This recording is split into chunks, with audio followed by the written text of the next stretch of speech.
সরকারে দো আলম বিশ্ব নবী মানুষের দ্বার প্রান্তে দিনের দাওয়াত নিয়ে গিয়েছেন।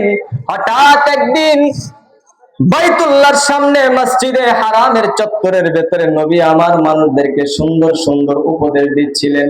হঠাৎ করে আবু জাহেল সাফা পাহাড়ের পাদদেশ দিয়ে যাইতেছিল। নবীজিকে দেখা মাত্র আবু জাহেল তেরে চলে আসছে। আয়েশাই নবীজিকে অকথ্য ভাষায় গালমন্দ করছে। এখানেই শেষ নয়, আল্লাহর পয়গম্বরের মাথার উপরে একটা পাথর দিয়ে আঘাত করছে। নবী আমার এতিম নবীর মাথা খানা ফাইটা রক্ত বের হয়ে গিয়েছে। দূর থেকে আব্দুল্লাহ ইবনে জুদানের বান্দি দাঁড়ায়া দাঁড়ায়া চিত্রটা দেখি, দূর থেকে দাঁড়ায়া দাঁড়ায়া দেখে নবী আমার মাথা কানা ধইরা মনটা মলিন কইরা সেখান থেকে চলে গেছে। কিছুক্ষণ পরেই রাস্তা দিয়া চলে আসতেছে পয়গম্বরের চাচা হামজা রাদিয়াল্লাহু তাআলা আনহু। পয়গম্বরের চাচা এখনো পর্যন্ত ইসলাম ধর্ম গ্রহণ করেন নাই। সরকারে দো আলমের চাচা হামজা রাদিয়াল্লাহু তাআলা আনহু শিকার থেকে প্রত্যাবর্তন করেছেন। আব্দুল্লাহ ইবনে জুদানের বান্দি ডাক দিয়ে বলে, ও আবু উমারা, তুমি কি জানো তোমার ভাতিজা ইয়েতিম মুহাম্মদ রে কেমনে আঘাত করছে? তুমি কি জানো আবু জাহেল কেমনে গালমন্দ করছে? তুমি কি জানো? গালমন্দ করাতেই ক্ষান্ত হয় নাই, তার মাথার উপরে পাথর দ্বারা আঘাত করছে। মাথা কানা পাইটা রক্ত বের হয়ে গিয়েছে। তোমার ভাতিজা একটা জবাবও দেয় নাই, মনটা মলিন করে সেখান থেকে চলে গেছে। হযরতে হামজা রাদিয়াল্লাহু তাআলা আনহুর চেহারার ভেতরে কেমন আগুন ধরে গেছে, মুখের ফেসটা পাল্টে গিয়েছে। আমার এতিম ভাতিজার মা নাই, বাবা নাই, এতিম ভাতিজারে এমনি আঘাত করছে, না না না, সহ্য করা যায় না। এখনো পর্যন্ত হামজা রাদিয়াল্লাহু তাআলা আনহু ইসলাম ধর্ম গ্রহণ করেন নাই, শিকার থেকে প্রত্যাবর্তন করেছেন। হামজা রাদিয়াল্লাহু তাআলা আনহু শোনা মাত্রই আবু জাহেলের তালাশে বের হয়ে গিয়েছে। রাস্তায় মানুষের সঙ্গে সাক্ষাৎ হয়, কারো সঙ্গে কোনো কথা চলে না। মানুষ সব অবাক হয়ে গেছে, হাইরে কারণটা কি? এতদিন হামজার সঙ্গে দেখা হইলেই কত সুন্দর কুশল বিনিময় করত, আজকে হামজার চেহারার ভেতরে প্রতিশোধের আগুন দেখা যায়। কার সঙ্গে কি হয়েছে, কি প্রতিশোধ নেওয়ার জন্য হামজা বের হলো? সব মানুষগুলা আশ্চর্য হয়ে গেছে। মদিনার বুকে, মক্কার বুকে সবচেয়ে বলিষ্ঠ দেহের অধিকারী ছিলেন হামজা রাদিয়াল্লাহু তাআলা আনহু। হামজা রাদিয়াল্লাহু তাআলা আনহু ঘোড়া কানা ছুটায়া আবু জাহেলের তালাশে বের হয়ে গিয়েছে। কোথায় গেলে আবু জাহেলকে পাওয়া যাবে? যাইতে যাইতে মসজিদে হারামের চত্বরের ভেতরে তাকায় দেখে আবু জাহেল তার সাঙ্গ পাঙ্গদের নিয়ে আড্ডা দেয়। হযরতে হামজা রাদিয়াল্লাহু তাআলা আনহু ঘোড়ার পিঠ থেকে নাইমা, বন্দুক ছিল না, ধনুকটা ছিল, ধনুকটা নিয়ে সামনের দিকে আগায়। আবু জাহেল দেখাই তো থরথর থরথর করে কাঁপ আরম্ভ হয়ে গেছে। আল্লাহর পয়গম্বরের চাচা সামনের দিকে আগায়, আগায় আবু জাহেলে ধইরা টুটি খান ধইরা কলার টানে ধইরা চেতায়া উঠাইয়া বলতেছে, আতাশতুমুনি ওয়া আনা আলা দীনি, জোরে কান সুবহানাল্লাহ। আতাশতুমুনি ওয়া আনা আলা দীনি, তুমি কি আমারে গালমন্দ করবানি? তুমি কি আমারে অকথ্য ভাষায় কথা বলবা? আমি আমার ভাতিজার ধর্ম গ্রহণ করেছি। এইটা বলা মাত্রই আবু জাহেলের মাথার উপরে ধনুক দিয়ে আঘাত মারছে, মাথা কানা ফাইটা গিয়েছে।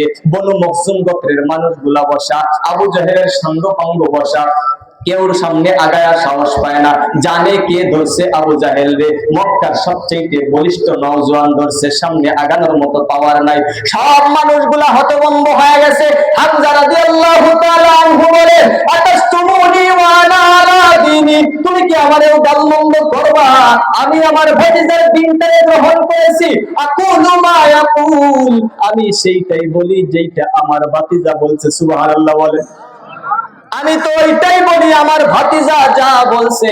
রদ্দুহু ইনিস্তাতা, যদি তোমার খাওয়ার, যদি তোমার পাওয়ার থাকে, যদি তোমার ক্ষমতা থাকে, রদ্দুহু এইটারে ফিরায়া দিয়ে দেখাও। আল্লাহু আকবার বলে।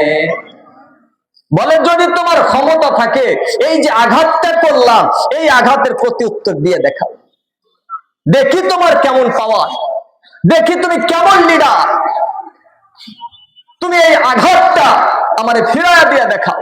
আমার ভাতিজারে আঘাত করছো, আমার ভাতিজা প্রত্যুত্তর দেয় নাই, আমি দিলাম, আমি হামজা তোমারে আঘাত করলাম, রদ্দুহু ফিরায়া দাও। এই আঘাতটা ফিরায় দাও। কেমন তোমার বাহুবল আছে, কেমন তোমার জনবল আছে, আঘাতটারে ফিরায় দাও। হামজা রাদিয়াল্লাহু তাআলা আনহু ফিরে গেছে। যাওয়ার পরে ভাতিজার খোঁজ, দারুল আরকামের ভেতরে নবী আমার মনটা মলিন করে বসে আছে, মনটা মলিন। নবীর দিলের ভেতরে চিন্তা, আমার মা নাই, বাবা নাই, মক্কার বুকে আমাকে সাপোর্ট দেওয়ার মতো কেউ নাই। মনটা মলিন করে নবী আমার বসে আছে, দিলের ভেতরে পাহাড় সমপরিমাণ ব্যথা নিয়ে বসে আছে। হামজা রাদিয়াল্লাহু তাআলা আনহু গেটের কাছে গিয়ে বলে, ভাতিজা, ও ভাতিজা, তুমি আমার একটা সংবাদ শুনলে খুশি হবা। তোমারে যে আবু জাহেল আঘাত করছিল, মাথাটাকে ফাটায় দিয়েছে, আমিও আবু জাহেলের মাথাটা ফাটায় দিছি, তুমি কি খুশি হও নাই? নবী আমার কোনো জবাব দেয় না, নবী আমার কোনো জবাব দেয় না। হামজা রাদিয়াল্লাহু তাআলা আনহু ডাক দিয়া বলে, ভাতিজা, এতদিন যেই ধর্ম ছিলাম, যেই দিনের মাধ্যম দিয়া এতদিন তোমার সহযোগিতা করছি, রক্তের বন্ধনের কারণে আজ থেকে তোমাকে সাহায্য করতে চাই দিনের কারণে। সুবহানাল্লাহ বলে।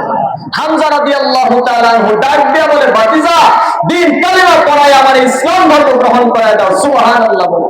নবী আমার মুস্কি হাসি দিয়া বলে, চাচা, আবু জাহেলকে মারার কারণে খোদার কসম করে বলি, কিঞ্চিত পরিমাণ আমি খুশি হই নাই, কিন্তু আপনি দিন গ্রহণ করার কথা শুনে যেই পরিমাণ আমি মুহাম্মদ খুশি হয়েছি, জমিনের নিচে আসমানের নিচে জমিনের উপরে আমি মুহাম্মাদের চাইতে মনে হয় দুনিয়াতে আর কেউ খুশি হয় নাই। সুবহানাল্লাহ। এই ছিল আমার রাসূলের চরিত্র, এই ছিল আমার রাসূলের চরিত্র।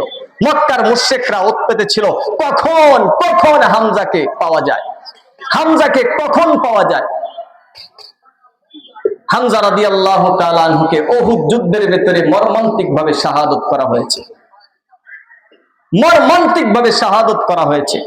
হামজা রাদিয়াল্লাহু তাআলা আনহুকে এমন ভাবে শাহাদাত করা হয়েছে, ইতিহাসের ভেতরে পাওয়া যায় হামজা রাদিয়াল্লাহু তাআলা আনহুর অঙ্গ প্রত্যঙ্গ কেটে কেটে লাশটারে বিকৃত করা হয়েছে। নাউজুবিল্লাহ বলেন।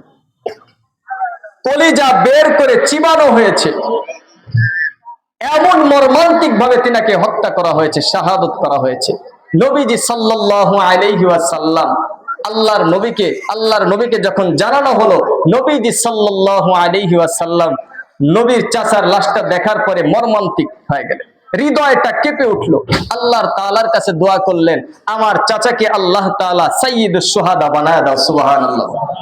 নবীজি সাল্লাল্লাহু আলাইহি ওয়াসাল্লাম ঘোষণা করেছেন, সাইয়্যিদুশ শুহাদা, যত ইসলামের জন্য শাহাদাত বরণ করবে সবার লিডার হামজা রাদিয়াল্লাহু তাআলা। সুবহানাল্লাহ।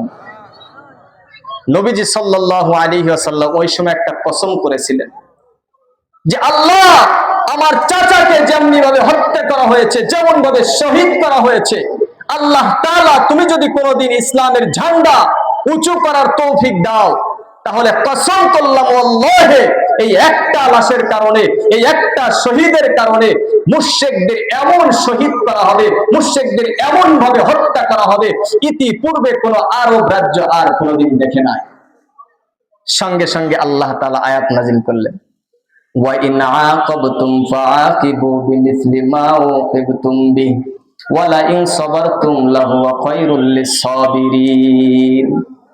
আল্লাহ তাআলা জানায় দিলেন, পয়গম্বর, ততটুকু প্রতিশোধ গ্রহণ করেন, ততটুকু প্রতিশোধ গ্রহণ করেন। ওয়া ইন আকাবতুম ফাআকিবু, আপনাকে যতটুকু জুলুম করা হয়েছে ততটুকু প্রতিশোধ গ্রহণ করেন, ততটুকু প্রতিশোধ গ্রহণ করেন। আর যদি আপনি ক্ষমা করে দেন, লাহুয়া খায়রুল লিস-সাবিরিন, আল্লাহ তাআলা ধৈর্য ধারণকারীদের সঙ্গে আছেন। সুবহানাল্লাহ বলেন।